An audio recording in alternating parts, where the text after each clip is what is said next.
বিসমিল্লাহির রহমানির রহিম। প্রিয় দেশবাসী, শিশু, কিশোর কিশোরী, তরুণ তরুণী, ছাত্রছাত্রী, বয়স্ক, বৃদ্ধ, নারী পুরুষ সবাইকে জানাই আমার সালাম। আসসালামু আলাইকুম। আজ 25শে মার্চ, মানব সভ্যতার ইতিহাসে কলঙ্কিত এক হত্যাযজ্ঞের দিন। 1971 সালের আজকের রাতে পাক হানাদার বাহিনী নিরপরাধ, নিরস্ত্র, ঘুমন্ত বাঙালির উপর নির্মমভাবে গুলি চালিয়ে হাজারো মানুষকে হত্যা করেছিল। 25শে মার্চ থেকেই এদেশের মানুষের সশস্ত্র প্রতিরোধ গড়ে তুলেছিল। 9 মাসের যুদ্ধের মধ্য দিয়ে স্বাধীন হয় বাংলাদেশ।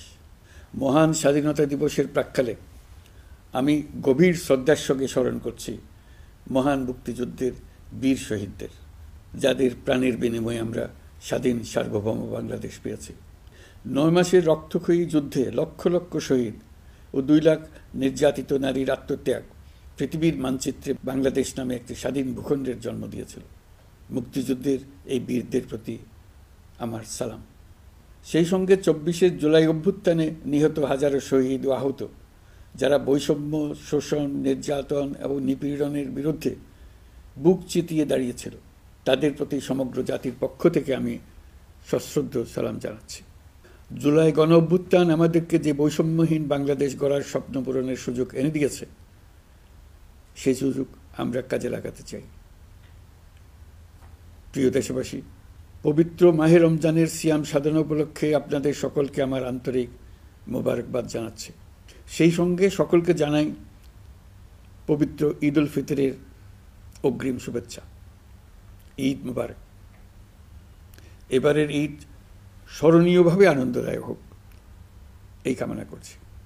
বর্তমান সরকার দায়িত্ব গ্রহণের পর থেকেই দ্রব্যমূল্য নিয়ন্ত্রণে জোর ব্যবস্থা নিয়েছে। রমজান ও ঈদে বড় চ্যালেঞ্জ ছিল জিনিসপত্রের দামের লাগাম টেনে ধরা, বিদ্যুৎ সরবরাহ নিশ্চিত করা। এই রমজানে যাতে কোনো পণ্যের দাম বেড়ে না যায় এবং বিদ্যুৎ সরবরাহ যেন বিঘ্নিত না হয়, সেই জন্য আমরা সর্বোচ্চ চেষ্টা করেছি।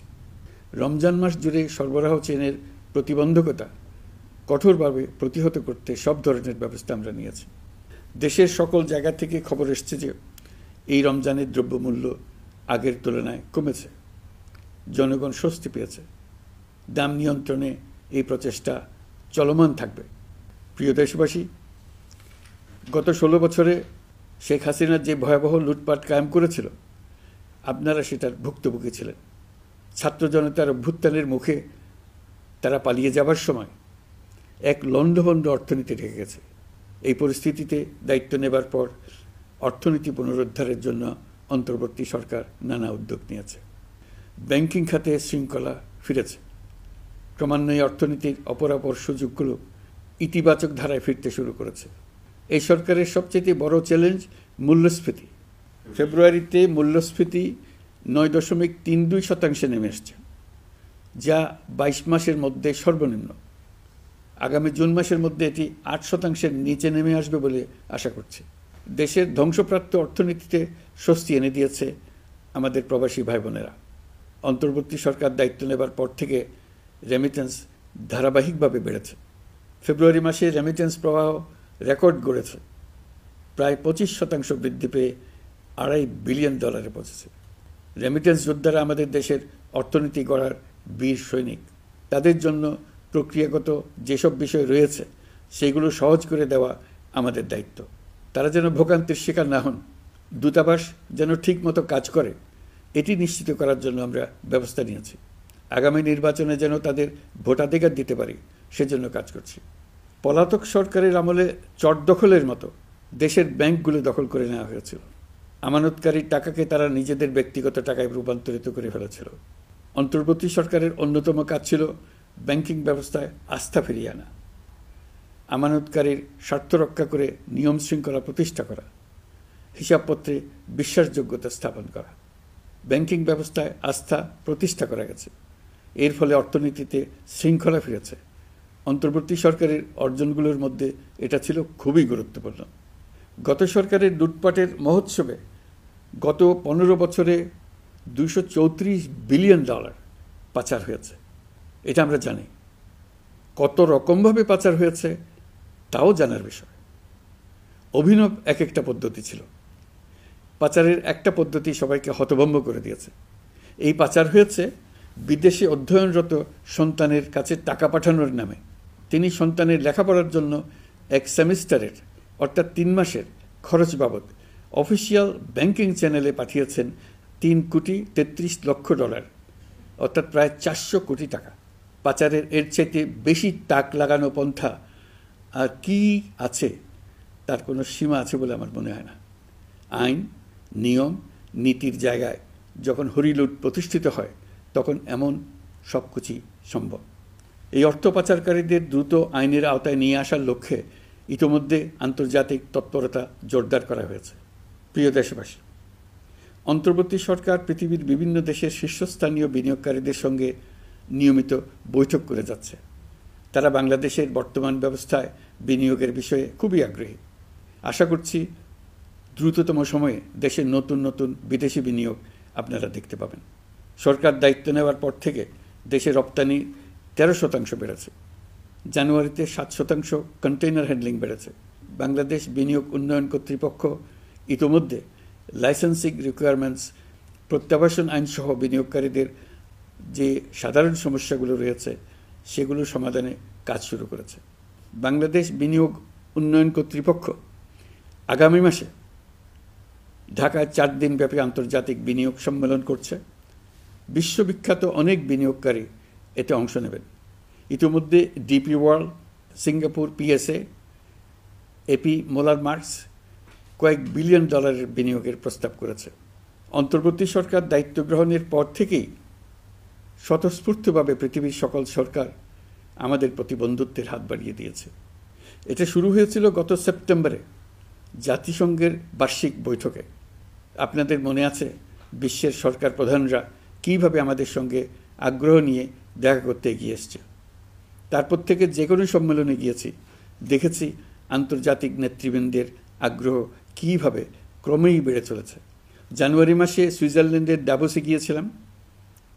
এই সম্মেলনে 47টি পৃথক ইভেন্টে আমার অংশগ্রহণ করতে হয়েছে। বিভিন্ন দেশের সরকার প্রধান, মন্ত্রী, বিশ্ব বাণিজ্যের নায়করা, জাতিসংঘের মহাসচিব, জাতিসংঘের বিভিন্ন সংস্থার প্রধানদের সঙ্গে বৈঠক করেছে। তারা আমাদের পাশে থাকার জন্য আন্তরিক আগ্রহ প্রকাশ করেছেন। সম্প্রতি আমি সংযুক্ত আরব আমিরাতে গিয়েছিলাম। তারা বিগত সরকারের সময় আমাদের ভিসা বন্ধ করে দিয়েছিল। আমরা সেই দেশের ভিসার দরজা খোলার চেষ্টা চালিয়ে যাচ্ছি। তারা আশ্বাস দিয়েছেন তাদের দিক থেকে সকল আনুষ্ঠানিকতা সম্পন্ন করে ভিসার দরজা উন্মুক্ত করবেন। আমি আশা করছি সেটা দ্রুতই উন্মুক্ত হবে। আমি সংযুক্ত আরব আমিরাতকে আমাদের দেশে শিল্প কারখানা গড়ে তোলার জন্য একটি শিল্পাঞ্চল করার প্রস্তাব দিয়েছি। তারা এই বিষয়ে আগ্রহ জানিয়েছে। শিল্পাঞ্চলে 2টি কাজ দিয়ে তারা শুরু করবে, এই জন্য কথাবার্তা শুরু হয়েছে। প্রথমে মুসলিম বিশ্বে সরবরাহের জন্য একটি হালাল গোশত প্রক্রিয়াজাত করার কারখানা করবে। এরপর মৎস্য প্রক্রিয়াজাতকরণের জন্য কারখানা স্থাপন করবে। তারা আমাদের নতুন সামুদ্রিক বন্দর পরিচালনা করার জন্যও আগ্রহ জানিয়েছে। প্রিয় দেশবাসী, বিশ্ব মানচিত্রে বাংলাদেশকে অনন্য উচ্চতায় নিয়ে যাওয়া আমাদের অন্যতম লক্ষ্য। এই লক্ষ্যে আমরা আসিয়ানের সদস্য হিসেবে যোগদান করার বিষয়ে আগ্রহের কথা জানিয়েছি। এই বছরের শুরু থেকেই মালয়েশিয়া আসিয়ানের চেয়ারম্যানের দায়িত্ব গ্রহণ করেছে। মালয়েশিয়ার মাননীয় প্রধানমন্ত্রী আনোয়ার ইব্রাহিমের সঙ্গে এই বিষয়ে কথা হয়েছে। তিনি আমাদের আবেদনের প্রতি সমর্থন জানিয়েছেন, আমাকে মালয়েশিয়া সফরের আমন্ত্রণ জানিয়েছেন। আমি এই আমন্ত্রণ গ্রহণ করেছি। মালয়েশিয়া রোহিঙ্গা সমস্যা সমাধানের জন্য জাতিসংঘের সম্মেলন আয়োজনের দায়িত্ব নিয়েছে। আমাদের দেশ থেকে শ্রমিক নিয়ে যাবার ব্যাপারে যে সমস্ত সমস্যার সৃষ্টি হয়েছিল সবগুলো সমাধানের জন্য আন্তরিকভাবে তারা কাজ করছে। আগামীকাল 4 দিনের সফরে আমি চীন যাচ্ছি। প্রেসিডেন্ট শি জিনপিংয়ের সঙ্গে আমার বৈঠক হবে। চীনের বড় বড় ব্যবসায়িক প্রতিষ্ঠানের সিইওদের সঙ্গেও বৈঠক করব। পৃথিবীর সর্ববৃহৎ চাইনিজ সোলার প্যানেল নির্মাতা প্রতিষ্ঠান লংজি বাংলাদেশে কারখানা স্থাপনের আগ্রহ জানিয়েছে। আমরা তাদের সঙ্গে কাজ করছি। এছাড়া প্রযুক্তিগত সহায়তা, মেডিকেল সহায়তা, স্বল্প মূল্যে চিকিৎসা সহ অন্যান্য বিষয়ে আলোচনা হবে।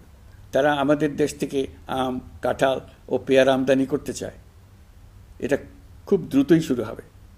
এই সফরের মধ্য দিয়ে আমাদের দু দেশের সম্পর্ক ঘনিষ্ঠতর হবে।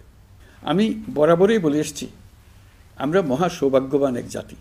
পৃথিবীর মানচিত্রে আমাদের অবস্থানের কারণে বাংলাদেশ, ভারত, নেপাল ও ভুটান, দক্ষিণ এশিয়ার এই 4টি দেশ মিলে একটি যৌথ অর্থনীতি গড়ে তুলতে পারলে 4 দেশই লাভবান হবে।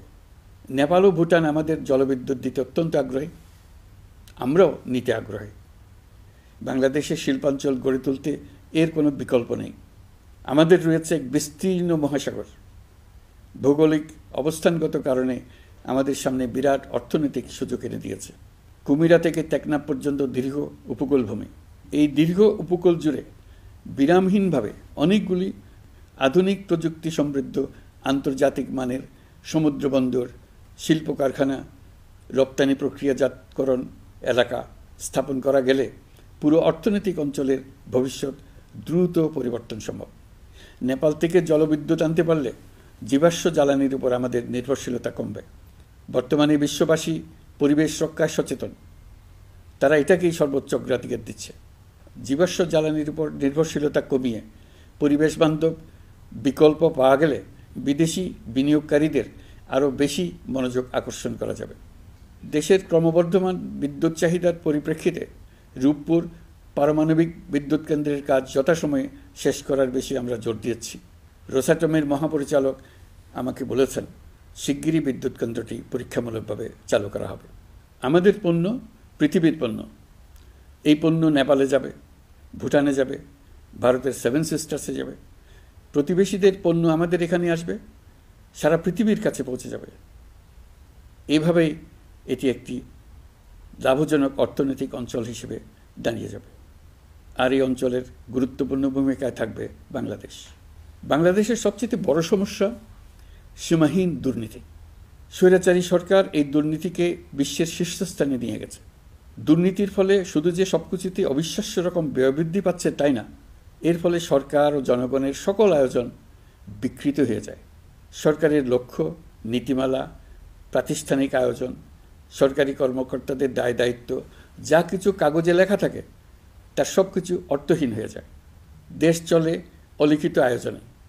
সরকারকে চলতে হয়, ব্যবসায়ীকে চলতে হয়, শিল্পপতিকে চলতে হয়, বিনিয়োগকারীকে চলতে হয়, দেশের সকল নাগরিককে এই অলিখিত নিয়মে চলতে হয়।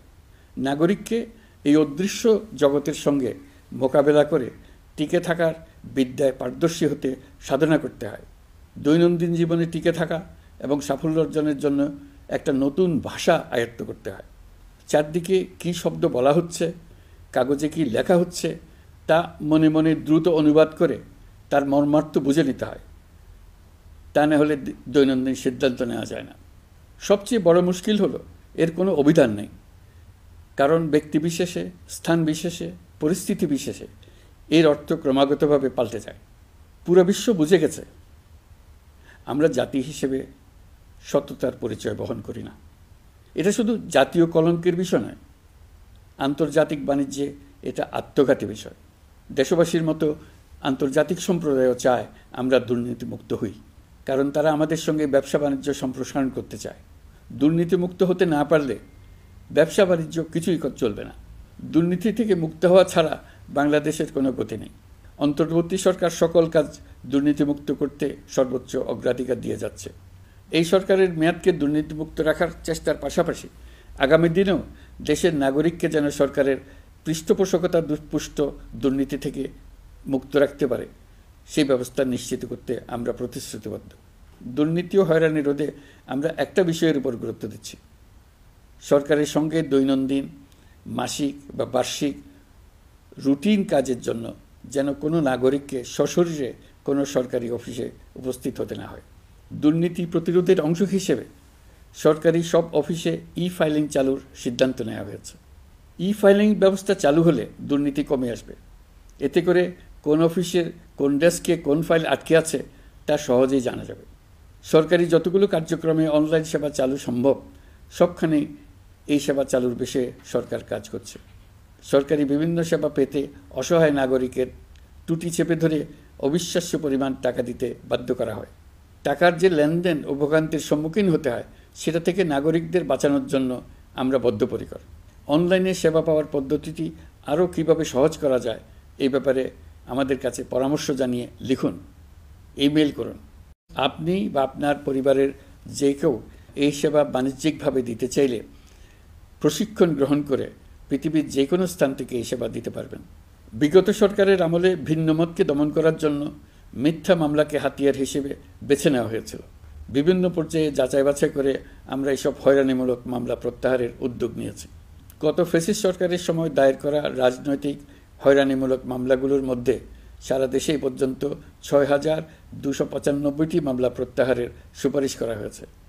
অন্যান্য সকল হয়রানিমূলক মামলাও ক্রমান্বয়ে প্রত্যাহার করা হচ্ছে। এছাড়া এ পর্যন্ত সাইবার সিকিউরিটি আইনের অধীনে বিচারাধীন স্পিচ অফেন্স সংক্রান্ত ৪১৩টি মামলা প্রত্যাহার করা হয়েছে। এই আইনটি অবিলম্বে বাতিল করে নাগরিক বান্ধব সাইবার সুরক্ষা আইন করা হচ্ছে। মানুষের ভোগান্তি রোধেও আমরা আইনগত পদক্ষেপ নিচ্ছি। জিডি করার সময় স্বাক্ষর দেওয়ার জন্য এখন আর থানায় যাওয়ার প্রয়োজন নাই, এটা অনলাইনেই করা যাবে। এই ব্যাপারে প্রয়োজনীয় নির্দেশ দেওয়া হয়েছে। পাওয়ার অফ অ্যাটর্নি বিধিমালা সংশোধনীর মাধ্যমে প্রবাসী বাংলাদেশিদের হয়রানি লাঘব করা হয়েছে। সংশোধিত বিধিমালার আলোকে বাংলাদেশি পাসপোর্ট না থাকলেও বাংলাদেশি বংশোদ্ভূত ব্যক্তির পাসপোর্টে নো ভিসা রিকোয়ার্ড স্টিকার থাকলে কিংবা জন্মসনদ বা জাতীয় পরিচয়পত্র থাকলেই তিনি বিদেশ থেকে পাওয়ার অফ অ্যাটর্নি সম্পাদন করতে পারবেন। সরকারি সিদ্ধান্ত ও প্রয়োজনীয় ব্যবস্থা নেওয়ার পর বিমানের টিকিট কেনার পুরো প্রক্রিয়াটি অনলাইনে নিয়ে যাওয়ার ফলে বিমানের টিকিটের দাম শতকরা ৫০ থেকে ৭৫% কমে গেছে। বিশেষ করে মধ্যপ্রাচ্যের প্রবাসী ভাই বোনেরা এতে করে স্বস্তি পাচ্ছেন। অন্যান্য এয়ারলাইনের টিকিটের দামও কমে গেছে। নাগরিকদের হয়রানিমুক্ত ও দুর্নীতিমুক্ত সেবা প্রদানের জন্য সরকার ভূমি সেবা ডিজিটালাইজ করার উদ্যোগ নিয়েছে।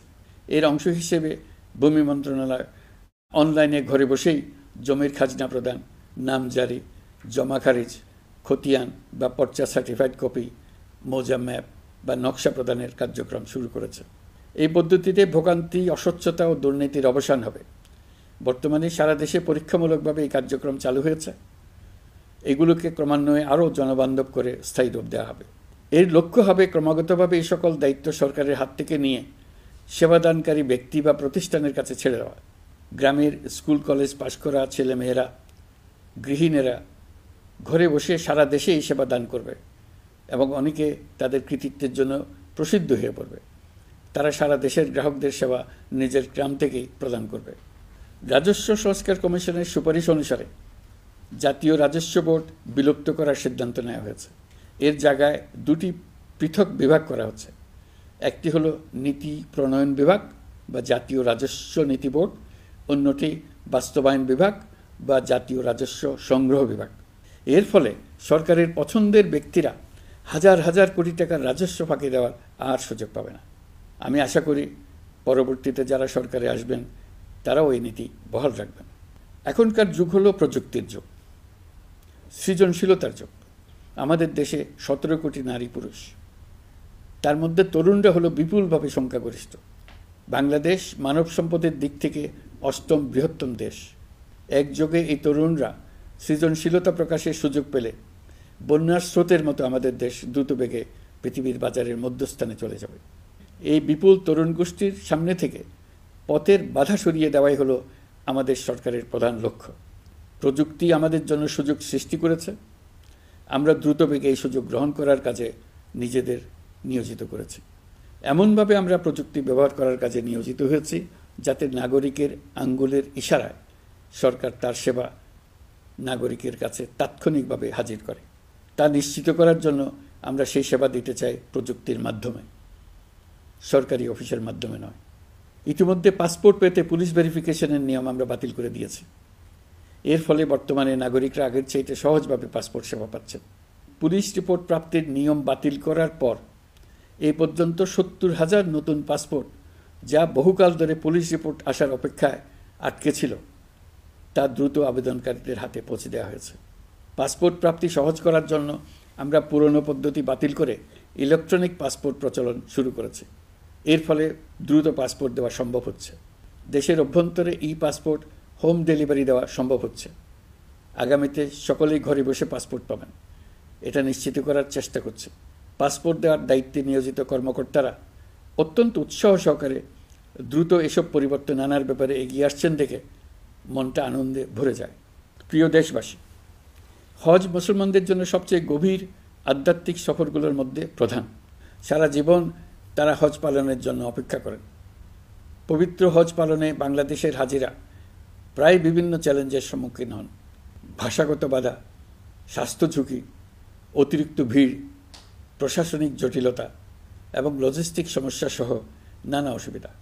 হজের অভিজ্ঞতাকে মসৃণ ও নিরাপদ করতে অন্তর্বর্তীকালীন সরকার একটি মোবাইল অ্যাপ তৈরি করেছে, যা সম্মানিত হাজিদের যাত্রার আগে, যাত্রা চলাকালীন সময়ে এবং ফিরে আসার পরেও প্রয়োজনীয় সহায়তা প্রদান করবে। এই অ্যাপটি বাংলা ভাষায় রিয়েল টাইম নির্দেশনা ও সহায়তা প্রদান করবে। সরকার সমর্থিত বিশেষ ডেবিট কার্ডের মাধ্যমে বিদেশের স্থানীয় মুদ্রায় আর্থিক লেনদেন নিশ্চিত করবে। লাগেজ যাতে হারিয়ে না যায় তার জন্য লাগেজ ট্র্যাকিংয়ের ব্যবস্থা থাকবে। মোবাইল ফোনের মাধ্যমে হজযাত্রীরা প্রত্যেক দিন ওই দিনের করণীয় ও যাতায়াতের বিস্তারিত বিবরণ জানতে পারবেন।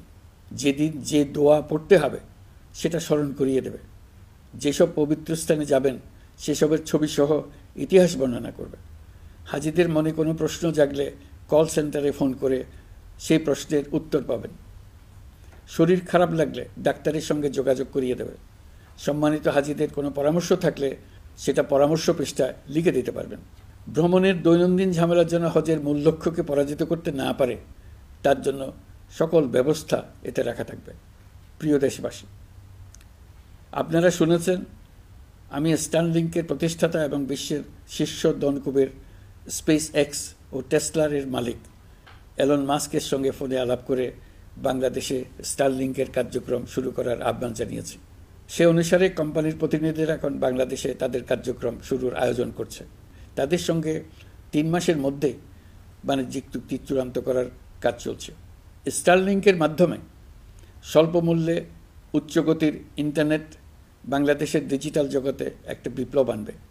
স্টারলিংক সেবা চালু হলে দেশের প্রতিটি গ্রাম, দ্বীপাঞ্চল, দুর্গম পাহাড়ি অঞ্চল অতি উচ্চগতির ইন্টারনেট সেবার আওতায় চলে আসবে। স্টারলিংক চালু হলে ভবিষ্যতে কোনো সরকার ইন্টারনেট সেবা বন্ধ করে মানুষকে আর তথ্যবন্দী করার কোনো সুযোগ পাবে না। বাংলাদেশের প্রতিটি অঞ্চলে বিশ্বমানের শিক্ষা, স্বাস্থ্যসেবা, অর্থনৈতিক ক্ষেত্রে সকল নাগরিকের অংশগ্রহণ নিশ্চিত করা যাবে। আমাদের নতুন প্রজন্ম দেশের যে কোনো প্রত্যন্ত অঞ্চলেই থাকুক না কেন তারা বিশ্ব নাগরিক হয়ে গড়ে ওঠার সুযোগ পাবে। সরকার যুব উদ্যোক্তা নীতি 2025 প্রণয়ন করেছে। এর লক্ষ্য হবে সামাজিক, অর্থনৈতিক ও পরিবেশগত অগ্রগতির মূল চালক হিসেবে তরুণ তরুণীদের ক্ষমতায়ন করা। এই নীতি টেকসই উন্নয়ন লক্ষ্যমাত্রা অর্জনের উপায় হিসেবে সফল উদ্যোক্তা তৈরিতে সহায়ক হবে। সামাজিক ও অর্থনৈতিক ক্ষেত্রে তরুণ উদ্যোক্তাদের অবদানকে স্বীকৃতি দেওয়া হবে। প্রিয় দেশবাসী, জাতিসংঘের মহাসচিব অ্যান্টনিও গুতেরেস কয়েকদিন আগে বাংলাদেশ সফর করেছেন। তাকে সঙ্গে নিয়ে আমি কক্সবাজারে রোহিঙ্গা ক্যাম্পগুলোতে গিয়েছি। ক্যাম্পে অবস্থানরত 1 লাখ রোহিঙ্গা শিশু, কিশোর, নারী, পুরুষ সবার সঙ্গে একসঙ্গে ইফতার করেছে। আমাদের প্রস্তাবে সম্মতি জানিয়ে আগামী সেপ্টেম্বর মাসে জাতিসংঘের সাধারণ অধিবেশনে রোহিঙ্গা সংকট নিয়ে একটি পৃথক অধিবেশন আয়োজন করার প্রস্তুতি নিচ্ছে। মালয়েশিয়া ও ফিনল্যান্ড যৌথভাবে এই সম্মেলনের আয়োজক হতে এগিয়ে এসছে। এর পাশাপাশি অস্ট্রেলিয়ার সাবেক ভারপ্রাপ্ত প্রধানমন্ত্রী জুলি বিশপকে আমি এই গুরুত্বপূর্ণ সভায় মুখ্য ভূমিকা পালনের জন্য আহ্বান জানিয়েছি। তিনি আমার প্রস্তাব গ্রহণ করেছেন। জাতিসংঘের মহাসচিব বাংলাদেশ সফরে এসে জাতীয় ঐকমত্য কমিশনের সদস্য, রাজনৈতিক দলের নেতৃবৃন্দ ও তরুণদের সঙ্গে পৃথকভাবে বৈঠক করেছেন। বৈঠকে সবাই জাতিসংঘের মহাসচিবকে নতুন বাংলাদেশ গঠনের স্বপ্নের কথা জানিয়েছেন। আপনারা জানেন, পতিত স্বৈরাচারের নিপীড়নের বর্ণনা উঠে এসছে জাতিসংঘের মানবাধিকার বিষয়ক হাই কমিশনারের কার্যালয়ের রিপোর্টে। গত জুলাই-আগস্ট মাসে বাংলাদেশের ছাত্র, শ্রমিক জনতার উপর শেখ হাসিনা সরকার ও আওয়ামী লীগ যে দমন, পীড়ন ও হত্যাকাণ্ড চালিয়েছে এর পুঙ্খানুপুঙ্খ তদন্ত করে বিস্তারিত রিপোর্ট প্রকাশ করেছে তারা। এই রিপোর্টে স্পষ্টভাবে উঠে এসছে যে শেখ হাসিনা নিজেই নিরাপত্তা বাহিনীর কর্মকর্তাদের নির্দেশ দিয়েছিলেন বিক্ষোভকারীদের হত্যা করতে। বিগত সরকার, আওয়ামী লীগ ও আওয়ামী লীগের সহযোগী গোষ্ঠী ও সংগঠন একত্রিত হয়ে পরিকল্পিতভাবেই গুরুতর মানবাধিকার লঙ্ঘনে জড়িত ছিল। মানবাধিকার বিষয়ক হাইকমিশনারের রিপোর্টে বলা হয়েছে, বিক্ষোভ চলাকালে প্রায় ১৪০০ জন নিহত হয়েছেন, যার মধ্যে প্রায় ১৩% শিশু। বিক্ষোভের সম্মুখ সারিতে থাকার কারণে আমাদের জুলাই কন্যারা নিরাপত্তা বাহিনী ও আওয়ামী লীগের সমর্থকদের দ্বারা আক্রান্ত হয়েছে, এমনকি যৌন নির্যাতনের শিকার হয়েছে। জাতিসংঘের রিপোর্ট পড়ে সবার গায়ের লোম দাঁড়িয়ে গেছে। কি ভয়াবহতা! কিভাবে একজন প্রধানমন্ত্রীর নিজ দেশে নিরস্ত্র মানুষকে হত্যার পর লাশ লুকিয়ে ফেলার নির্দেশ দিতে পারে? ক্ষমতা আঁকড়ে রাখার জন্য তিনি পৃথিবীর সকল নিষ্ঠুরতা ছাড়িয়ে গেছেন। এটাই জাতিসংঘের প্রতিবেদনে উঠে এসছে। মানবাধিকার বিষয়ক হাইকমিশনার কার্যালয়ের এই রিপোর্টকে আমরা স্বাগত জানাচ্ছি। প্রতিবেদনে যে সুপারিশ করা হয়েছে, অন্তর্বর্তী সরকার সেই সুপারিশগুলো গুরুত্বের সঙ্গে বিবেচনা করছে। আপনাদেরকে আশ্বস্ত করে বলতে চাই, যারা গণহত্যায় জড়িত ছিল, যারা নির্বিচারে মানুষ হত্যা করেছে, যারা ইতিমধ্যে হত্যাকারী হিসেবে বিশ্বের কাছে স্বীকৃত, তাদের বিচার এ দেশের মাটিতে হবেই। প্রিয় দেশবাসী, আপনারা জানেন অন্তর্বর্তী সরকার দায়িত্ব নেবার পর থেকেই গণমাধ্যম ও সোশ্যাল মিডিয়ায় গুজবের যেন এক মহোৎসব চলছে। দেশকে অস্থিতিশীল করার জন্য একের পর এক মিথ্যা তথ্য ছড়িয়ে দিয়ে জনগণকে বিভ্রান্ত করার চেষ্টা চলছে। অভিনব সব প্রক্রিয়ায় গুজব ছড়ানো হচ্ছে। এক ছবির সঙ্গে অন্য ছবি জুড়ে দেওয়া হচ্ছে, ঘটনা একটা, ছবি আরেকটা। এরকম ফটোকার্ড বানিয়ে অন্য দেশের ঘটনাকে এ দেশের ঘটনা হিসেবে চালিয়ে দিয়ে সোশ্যাল মিডিয়ায় তোলপাড় করে ফেলছে। যতই নির্বাচন কাছে আসবে, এর রূপ আরও ভয়ঙ্কর হতে থাকবে। কারা এর পেছনে আছে, কেন আছে, তা আপনাদের সবারই জানা আছে। আমরা এই গুজব ও মিথ্যা তথ্যের প্রচারণা রোধ করতে জাতিসংঘের সহযোগিতা চেয়েছি। জাতিসংঘের মহাসচিব এর মোকাবেলায় আমাদের সহযোগিতা করবেন বলে আশ্বাস দিয়ে গেছেন। দেশবাসীকে আমি স্মরণ করিয়ে দিতে চাই যে জুলাই অভ্যুত্থানের প্রথম পর্ব সফলভাবে সমাপ্ত হয়েছে। প্রথম পর্বের সমাপ্তির মধ্য দিয়ে অভ্যুত্থানের দ্বিতীয় পর্ব শুরু হলো। সবসময় মনে রাখতে হবে, আমরা কিন্তু যুদ্ধাবস্থায় আছি। গুজব হলো এই জুলাই অভ্যুত্থানের বিরুদ্ধে পরাজিত শক্তির মস্ত বড় হাতিয়ার। গুজব দেখলেই গুজবের সূত্রের সন্ধান করতে থাকবেন, গুজবকে অবহেলা করবেন না। বহু অভিজ্ঞ সমর বিশারদ এই গুজবের পেছনে দিনরাত কাজ করছে। সীমাহীন অর্থ এর পেছনে নিয়োজিত আছে। এর মূল লক্ষ্য জুলাই অভ্যুত্থানকে ব্যর্থ করা। আমরা তাকে ব্যর্থ হতে দেব না। আমাদের সামগ্রিক ঐক্য পলাতক শক্তির গায়ে জ্বালা ধরিয়ে দিচ্ছে। তারা এই ঐক্য ভাঙতে চায়। তাদের অভিনব কৌশল আপনি টেরই পাবেন না। আপনি বুঝতেই পারছেন না কখন তাদের খেলায় আপনি পুতুল হয়ে গেছেন। আমাদের সচেতনতা এবং সামগ্রিক ঐক্য দিয়েই এই গুজবকে রুখতে হবে।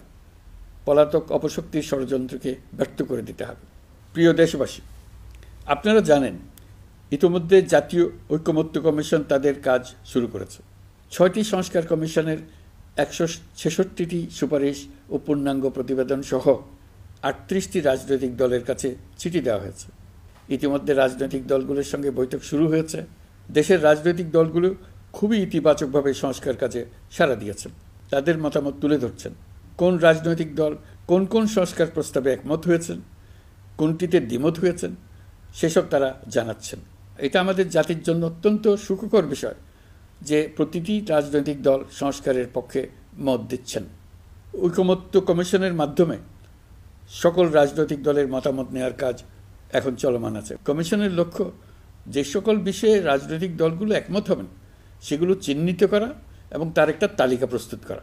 যে সকল দল এতে একমত হয়েছেন তাদের স্বাক্ষর নেওয়া। এই তালিকাটাই হবে জুলাই চার্টার বা জুলাই সনদ। আমাদের দায়িত্ব জাতির সামনে পুরো প্রক্রিয়াটা স্বচ্ছভাবে তুলে ধরা এবং প্রক্রিয়া শেষে নির্বাচনের আয়োজন করা। নির্বাচনের ব্যাপারে আমি আগেও বলেছি, আবারও বলছি, এবছর ডিসেম্বর থেকে আগামী বছরের জুনের মধ্যে নির্বাচন হবে। আমরা চাই আগামী নির্বাচনটি বাংলাদেশের ইতিহাসে সবচেয়ে অবাধ, সুষ্ঠু ও গ্রহণযোগ্য নির্বাচন হবে। এই জন্য নির্বাচন কমিশন সব ধরনের প্রস্তুতি নিতে শুরু করেছে। রাজনৈতিক দলগুলো ব্যাপক উৎসাহ উদ্দীপনায় নির্বাচনের জন্য তৈরি হতে শুরু করবে বলে আশা করছি। প্রিয় নাগরিকবৃন্দ, আমাদের দেশের নারীরা দীর্ঘ আন্দোলনের মাধ্যমে বহু বছর ধরে অনেক বাধা পেরিয়ে একটু একটু করে সামনে এগিয়ে যাচ্ছে। স্বাধীনতার 54 বছর পরেও এদেশের নারীরা অর্থনৈতিক, রাজনৈতিক, সামাজিক বৈষম্যের শিকার। বাংলাদেশের ইতিহাসে এখন পর্যন্ত যত আন্দোলন সংগ্রাম হয়েছে তার মধ্যে জুলাই গণ অভ্যুত্থানে নারীদের অংশগ্রহণ ছিল সবচেয়ে বেশি। গণ অভ্যুত্থানে নারীরা দুঃসাহসিক ভূমিকা রেখেছে। পুরনোকে দূরে ঠেলে দিয়ে নতুনের ভিত্তি স্থাপনের প্রতিজ্ঞা নিয়েছে। তারা ব্যাপক সংস্কারের কথা বলেছে। সর্বত্র নারীদের ভূমিকা আরও জোরালো করার কথা বলেছে। আমি মনে করি জুলাই গণ অভ্যুত্থান বাংলাদেশের প্রেক্ষিত বদলে দিয়েছে। জুলাইয়ের পর নারীদের অবস্থান ইতিবাচকভাবে পরিবর্তন হবে, সেটাই আমরা চাই। আমরা বাংলাদেশ নিয়ে নতুন করে ভাবতে চাই, আর এই নতুন ভাবনায় নারীদের অবস্থান উচ্চতম পর্যায়ে অগ্রাধিকার পাক, সেটাই আমরা চাই। পরিবারের সকল সদস্য, পাড়া প্রতিবেশী, ধর্মীয় প্রতিষ্ঠান, স্কুল, আপনারা আপনাদের নিজ নিজ অবস্থান থেকে ছেলে শিশু ও মেয়ে শিশুর মধ্যে যেন কোনো বৈষম্য সৃষ্টি না হয় তা নিশ্চিত করুন। আসুন নতুন বাংলাদেশে সবাই মিলে শিশুদের জন্য সুস্থ পরিবেশ নিশ্চিত করি। জুলাই গণ অভ্যুত্থানে অংশ নেওয়া নারীরা তাদের অধিকার প্রতিষ্ঠার ব্যাপারে দৃঢ় প্রতিজ্ঞ। দেশে বিরাজমান বৈষম্যগুলো চিহ্নিত করে নারীর প্রতি সহিংসতা প্রতিরোধ ও বৈষম্য নিরসনে আমাদের প্রত্যেককে একসঙ্গে কাজ করতে হবে। নারীর প্রতি বিদ্বেষমূলক কথাবার্তা, নারীকে খাটো করে রাখার প্রবৃত্তি যারা ধারণ করে তাদের বিরুদ্ধে সামাজিক আন্দোলন গড়ে তোলা প্রয়োজন। আধুনিক প্রযুক্তি সকল প্রকার বাধা ভেঙে দেওয়ার মহাশক্তি আমাদেরকে দিয়েছে।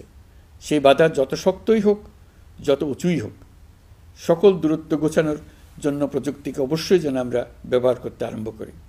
নারীদের সুরক্ষায় পুলিশ হটলাইন নম্বর চালু করেছে। সরকারের পক্ষ থেকে শর্ট কোড চালু করা হচ্ছে। কল টেকার হিসেবে শতভাগ নারী কর্মীদের নিয়োগ দেওয়া হচ্ছে, যেন নির্দ্বিধায় কথা বলা যায়। নারী ও শিশু নির্যাতন দমন আইন সংশোধন হয়েছে। এসব মামলার তদন্ত ও বিচারের সময় কমিয়ে আনা হয়েছে। বিচার বিলম্বে বাধা দূর করা হচ্ছে। ঢাকার পাশাপাশি চট্টগ্রাম ও রাজশাহীতে ডিএনএ ল্যাব স্থাপনের কাজ চলছে। খুব দ্রুতই বিশেষ জুডিশিয়াল সার্ভিস কমিশনের মাধ্যমে নতুন অনেক বিচারক নিয়োগ দেওয়া হচ্ছে। ভিকটিম শিশুরা যাতে দ্রুত বিচার পায় সেজন্য আলাদাভাবে বিশেষ ট্রাইব্যুনাল স্থাপনের বিধান রাখা হয়েছে। দেশের সবার মতো আমি অত্যন্ত আনন্দিত যে এবার নারী ফুটবল টিম দক্ষিণ এশিয়া চ্যাম্পিয়ন হয়েছে। দেশ জুড়ে আয়োজিত তারুণ্যের উৎসব 2025-এ বিভিন্ন অঞ্চল থেকে 27,40,000 মেয়েরা প্রায় 3,000 খেলা ও সাংস্কৃতিক কর্মকাণ্ডে অংশগ্রহণ করেছে।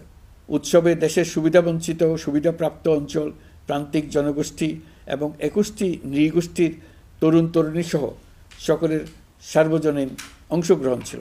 এই উৎসবের অন্যতম লক্ষ্য ছিল তরুণদের মধ্যে ঐক্য গড়ে তোলা, সহযোগিতার নীতি প্রচার এবং তাদেরকে উদ্যোক্তা হিসেবে গড়ে তোলা, যাতে করে তারা আত্মনির্ভর হতে পারে, দেশের সম্পদ হিসেবে গড়ে উঠতে পারে।